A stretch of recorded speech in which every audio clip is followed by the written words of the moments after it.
28వ తారీఖు వరకు ఏ విధంగా ఉందనే విషయాన్ని మనం విశేషంగా తెలుసుకోవడం ప్రయత్నం చేద్దాం. ఇక్కడ మిథున రాశిలో గురుడు వక్రగతిలో ఉన్నాడు, కానీ శుభగ్రహం ఉన్నది కాబట్టి ఏదో శుభకార్యం చేయడానికి ప్రయత్నం చేస్తాడు. అదేవిధంగా తృతీయ స్థానంలో Ketu more dynamic, more success అంటాడు. కమ్యూనికేషన్ స్కిల్లో టాప్ ముందుకు తీసుకెళ్ళడానికి ప్రయత్నం చేస్తాడు. అలాగే అష్టంలో మనం చూస్తే కుజుడు ఉచ్చస్థితిలో కనబడుతున్నాడు.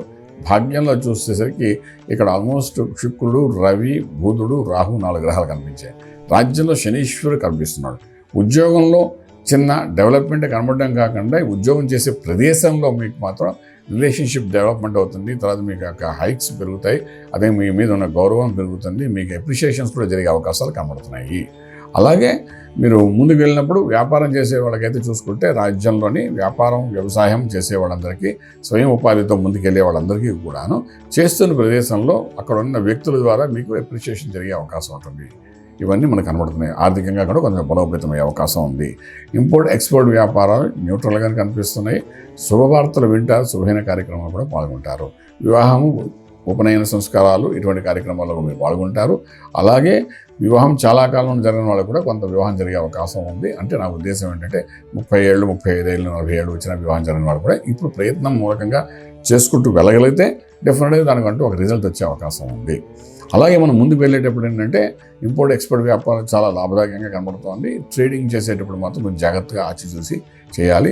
మీరు గోల్డ్, సిల్వర్ మీద ట్రేడింగ్ చేయడానికి పనికిరాదు. అది ఎంతవరకు ఉంటే అంతవరకు ఉండండి. ఇప్పుడు మార్కెట్ ప్రకారం కూడా దాంట్లో జూలు పలకుండా ఉండగలిగితే చాలా బాగుంటుంది. అలాగే ట్రేడింగ్ చేసేటప్పుడు లక్కీ నెంబర్ 5 మీకు పాజిటివ్గా పనిచేస్తుంది. ఐరన్, స్టీలు, సిమెంటు వీటి మీద ట్రేడింగ్ చేసుకుంటూ ముందుకెళ్ళడానికి ప్రయత్నం చేయండి. బాగానే ఉంటుంది. అలాగే విదేశాలకు వెళ్ళి చదువుకోవాలనుకున్న విద్యార్థులకు అనుకూలంగా ఉంది. విదేశాల్లో చదువుకుంటున్న విద్యార్థులకి ఉద్యోగరీత్యా చేసే ప్రయత్నాల్లో కూడా సఫలీకృతం అవుతారు. అలాగే మనకు ఒక పాయింట్ తీసుకోవాల్సింది ఏంటంటే ఇక్కడ గృహప్రవేశం, శంకుస్థాపన, భూమి పూజ, ఇల్లు కొనాలనుకున్న, కొత్త ఇంటి కోసం చేసే ప్రయత్నాల్లో కూడా బ్యాంక్ లోన్స్ కూడా వచ్చే అవకాశాలు ఉన్నాయి. కాబట్టి ఆ ప్రయత్నంగా చేయండి. డెఫినెట్గా సక్సెస్ కనబడుతుంది. ఇక అష్టంలో ఉన్న కుజుడు కొంత కష్టం పెట్టినట్టు ఉన్నా ఏదో ఒక ఇల్లుని ఇవ్వడానికి ప్రయత్నం చేస్తాడు. అంటే ఇప్పుడు మన ఇంటి కోసం చేసే ప్రయత్నాల్లో నలుగురు కలుస్తాం, స్ట్రెస్ లెవెల్స్ పెరుగుతాయి. కానీ అల్టిమేట్లీ ఇల్లు దొరకగానే మనకు కొనుక్కోవడానికి సరిగా ఇల్లు దొరకగానే డెఫినెట్గా హ్యాపీగా ఉంటాం. అలాగే మీరు ఎంతో కాలంగా ప్రయత్నం చేస్తున్న ఇంటి సంగతి నుంచి ఇప్పుడు కొంచెం గట్టిగా ప్రయత్నం చేస్తే మీకు ఇష్టమైనది, అనుకూలమైన ఇల్లు మీకు దొరికే అవకాశాలు ఉన్నాయి. కాబట్టి ప్రయత్నం లోపం లేకుండా చేసుకోండి. ఇక ఆరోగ్య విషయానికి వచ్చినప్పుడు విశేషంగా ఆరోగ్య సంబంధమైన దోషాలు పెద్దగా కనబడిపోయినప్పటికీ నారాయణ అష్టాక్షి మహామంత్రం ఓం నమో నారాయణాయ నమః అనే మంత్రాన్ని నిత్యం పారాయణం చేసుకుంటూ వెళ్తే కొంతవరకు మనసు ప్రశాంతంగా ఉండడానికి అవకాశం ఉంటుంది.